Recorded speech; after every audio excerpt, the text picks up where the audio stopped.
Good afternoon, Dr. K and Dee Dee. I hope all is well. I am here to give you the presentation for the randomized controlled trial based upon the cash-based intervention in Sindh, Pakistan.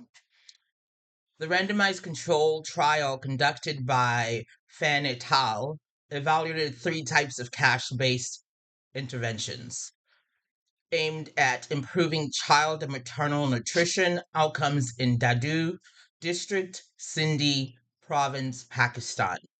Implemented by Action Against Hunger, the program compared three interventions: standard cash, double cash, and fresh food vouchers to a control group.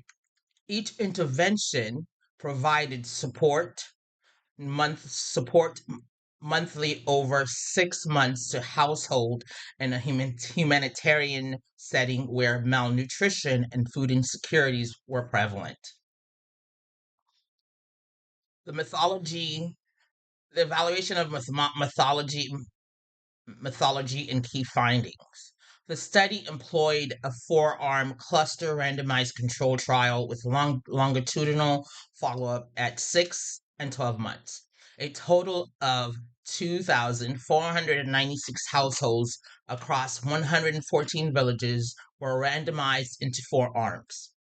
Primary outcome included wasting, height for age Z-score, and hemoglobin levels.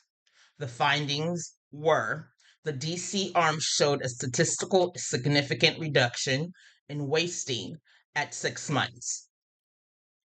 FFV and DC arms demonstrated improved WHZ scores compared to the control group. All interventions all intervention arms exhibited reductions in stunting at both 6 and 12 months. Unexpectedly, the FFV group experienced a decline in hemoglobin, possibly due to limited dietary diversity allowed by the voucher system. The assessment by validity by the six validity components. The objectivity was the use of standardized outcome measures reflects objectivity. However, lack of blinding for participants and data collectors presents risk of measurement bias. The internal validity is strong randomized design enhances the internal validity, but high attrition rates and logistical constraints in a humanitarian setting may compromise internal consistency. This is based upon Shadis et al. From 2002. Statistical conclusion validity showed appropriate statistical tests were applied. However, limited dietary consumption data and lack of analysis on cash amounts thresholds weaken the strength of conclusions drawn. This was based upon Rossi et al. In 2019. The construct validity, the hemoglobin decline in the FFV group concerns about construct clarity, specifically whether hemoglobin was the best proxy for nutritional improvement across the intervention with differing dietary flexibility. External validity showed findings are most generalizable to similar humanitarian contexts. Constraints in local market conditions and food availability reduced transferability to non-emergency settings. This was documented in the article written by Isol and Wells in 2018. Utilization, despite design limitation, the study offers useful evidence for humanitarian nutrition programs design. Results suggest the cash value and modality significantly affects outcomes and should guide future interventions. The operational challenges are implementations. The most critical challenge was the inability to blind participants and data collectors, introducing potential bias in reporting and measurement. Uh, Additionally, collecting detailed dietary intake data proved difficult in a resource-constrained environment. These limitations may affect interpretation of nutritional impact and call for more mixed method approaches in the future studies to capture context-specific behavior changes. Overall assessment and recommendation. Overall, the RCT was well structured and provided valuable insights into the differential impact of CBI modalities. Despite concerns around blinding and data completeness, the cluster of randomized design, large sample size, and multiple follow-up points strengthened its contributions.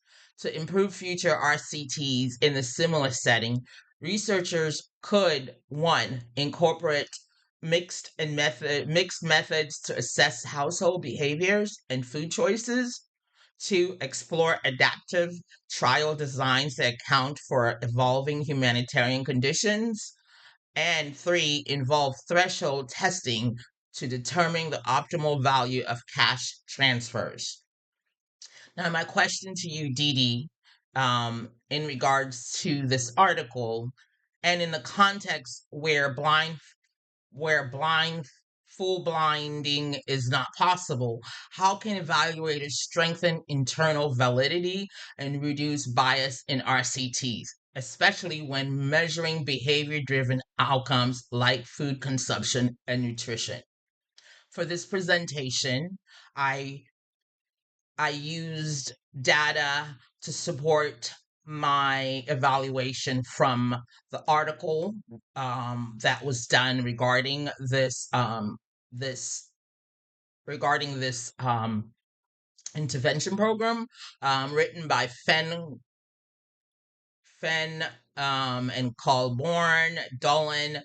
The article was written in 2817, and it was the impact evaluation of different cash-based intervention modalities on children and maternal nutrition status in the Sindh province.